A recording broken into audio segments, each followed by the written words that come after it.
He is one of the greatest right-handed hitters, not only of a generation, but this game has ever seen. Right side, there it is. His 3,000th, the third Tiger to ever do it. Base hit into right, 3,000 for Miguel Cabrera. Coming from Venezuela, dream about this moment, see this happen. I feel a lot of proud, like what we did in my career. Miggy, congratulations, brother. I'm happy for you. Awesome accomplishment. You're an awesome player. I'm so proud to be able to be your teammate for so long and see so many of those hits and so many clutch situations. What you've been able to accomplish is nothing short of amazing. When you watch him hit, there's just a science to like how you hit to right center. Taking batting practice, transitioning that to the game at 7 o'clock. What a special day for him, his family, every Venezuelan baseball player that looks up to Miggy. Quite honestly, any baseball player looks up to Miggy. You witness history. So proud of him, so happy for him. Congratulations, Miguel Cabrera, Mr. 3,000. I never think in my career I'm gonna get 500 home runs, try to hit the opposite way and get on base. I think that was more important to me. Got a chance to get 3,000, that's really special.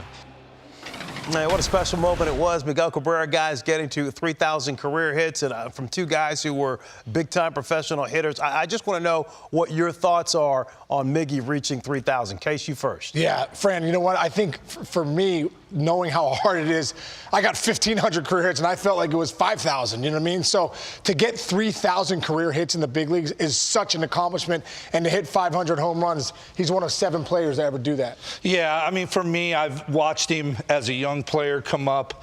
The thing, even as a young player, Case, he was always under control.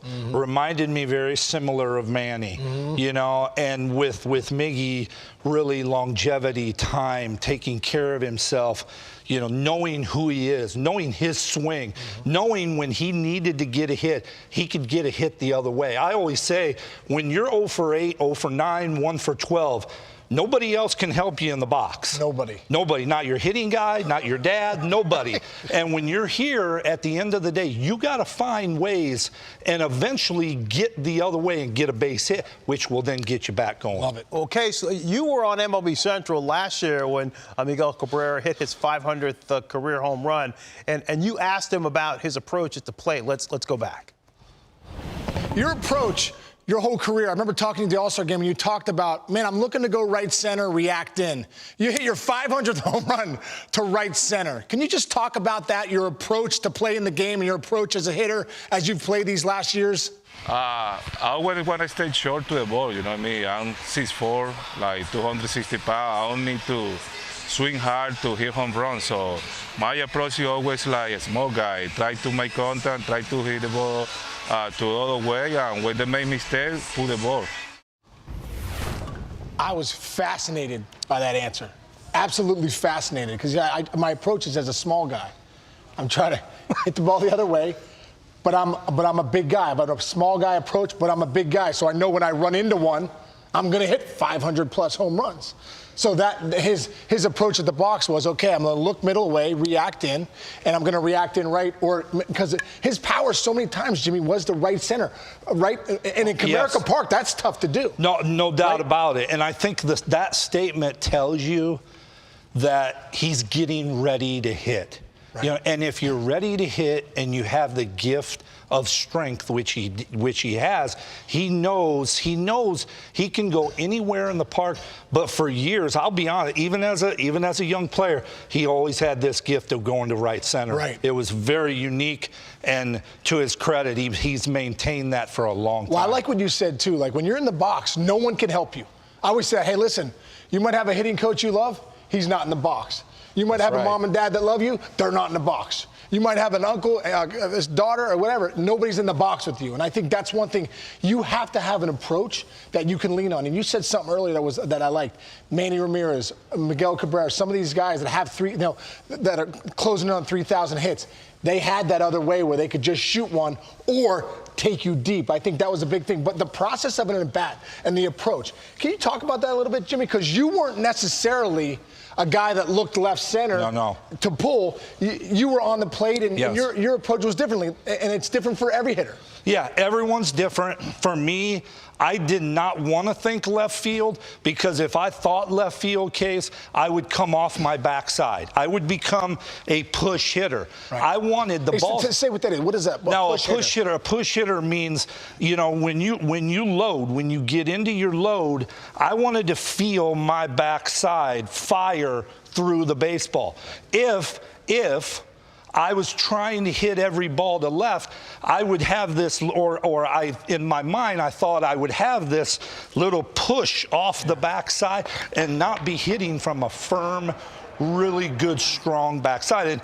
And look, at the end of the day, Miggy has done this. He stayed square. I was more open. Right. I was more open. So the direction of my field was really center, right center. And then when balls got back on the plate a little bit, I hit them to left center. Well, let's do that a little bit. Yeah. Let's do that a little bit because you know I think one thing about hitting is the ball will tell you where it wants to go. Somebody's like, how do I hit the outside pitch? How do I hit the inside pitch? The ball will tell you where it wants to go. And you were saying sometimes you would drive the ball out of the ballpark, you would just let it get a little deeper, or it would get a little deeper on you, and bam, you would just shoot it that way, right? Yes.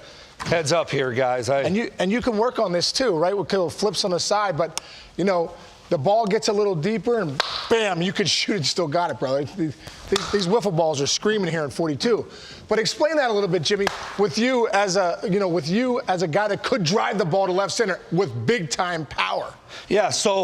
So the big thing for me, Case, was always basically making sure that my shoulders, as Miggy has done very well, was stay through the baseball.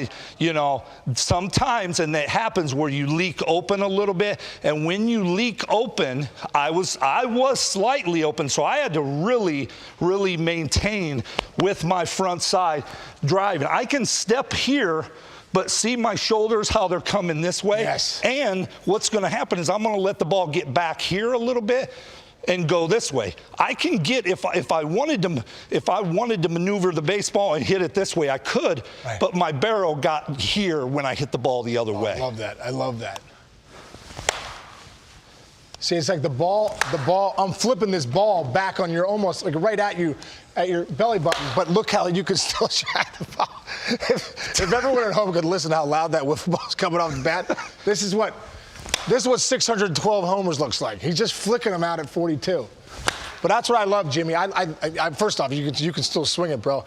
But the one thing I love about hitting is that approach, everyone's a little different. I remember talking to Hank Aaron one time. I had the coolest conversation with him because it's so cool. Harold Reynolds, thank you so much. Introduced me to him at the 2016 World Series. Got to talk to him for 20 minutes on hitting. I couldn't believe it. And I'm sitting there talking to him, and I said, Hank, what were you thinking in the box? You know, I know for me, I was thinking, nice and relaxed, middle away, react in. He's like, relaxed? I wasn't relaxed. I was in there geared up, ready to hit. Yes. And I thought, wow, man. Then I talked to you. We look at Miggy's approach, and I say, Jimmy, what was your approach? No, I was open. I wasn't really looking to go to left center. I was looking to pull. Everyone's a little different, whether you're a little relaxed. Gary Sheffield used to, if anyone see Gary Sheffield, Sheffield used to be like this. He'd be like, Case, do like me, just relax in the box. And I'm like, relax? You look like you're about to have a real problem. So I think that approach, as players in the big leagues and kids out there, you got to find what works for you. You can't cookie cut an approach. 100%. And the comment by Hank Aaron basically said that got him ready to hit. Right. Having a little bit of anxiety and, ready to go. I know for me, I tried to get relaxed, but my swing never let it be because I was always ready to hit the fastball. Right. My goal is at some point during an at-bat, you were going to throw a fastball. Now, as I aged, with time, yes, I would sit on breaking stuff or, a changeup. But for the most part, Case, at the youth level, high school, college, big leagues, minor leagues, you got to hit the fastball, man. Hunt the fastball. Yes. Fran, that's how you got to do it, man. Hunt the fastball. And Miggy has hunted a lot of fastballs, 500 bombs, 3,000 hits. Pretty impressive. Congrats, Miggy. And you guys bring up Hank Aaron. How about this for great company? So Hank Aaron, Willie Mays, and now Miguel Cabrera, only players that hit 300 or higher have 3,000 or more hits and 500 or more home runs. That's pretty good company right there. That is amazing. Unbelievable. That was fantastic.